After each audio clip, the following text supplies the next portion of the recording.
বাংলাদেশে আসন্ন নির্বাচনকে কেন্দ্র করে ভারত স্পষ্টভাবে জানিয়ে দিয়েছে, নির্বাচনের আগে তারা কোনো নির্দিষ্ট রাজনৈতিক দলের সঙ্গে প্রকাশ্যভাবে অবস্থান নেবে না। বর্তমান কূটনৈতিক কৌশলে ভারত চায় যত দ্রুত সম্ভব বাংলাদেশে একটি সুষ্ঠু ও অবাধ নির্বাচন অনুষ্ঠিত হোক এবং সেই নির্বাচনে যেই দল জয়ী হোক না কেন তার সঙ্গে একটি ওয়ার্কিং রিলেশনশিপ বা কার্যকর সম্পর্ক গড়ে তোলা যাবে। এই প্রস্তুতি তারা আগেভাগেই নিতে চায়।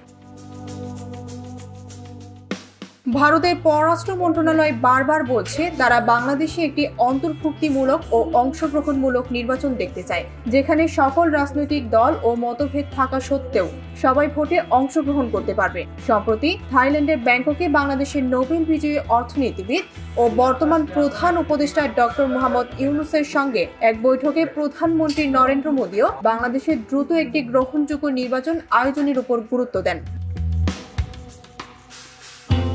বিজেপির রাজ্যসভা এমপি শীর্ষক ভট্টাচার্য এ প্রসঙ্গে বলেন, আওয়ামী লীগ যখন ক্ষমতায় ছিল তখন স্বাভাবিকভাবেই ভারতের সঙ্গে সম্পর্ক ঘনিষ্ঠ ছিল, এটা স্বাভাবিক।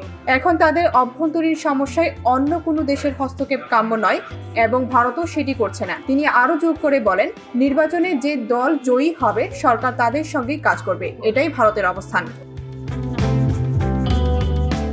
ডেস্ক রিপোর্ট, ভোরের পাতা।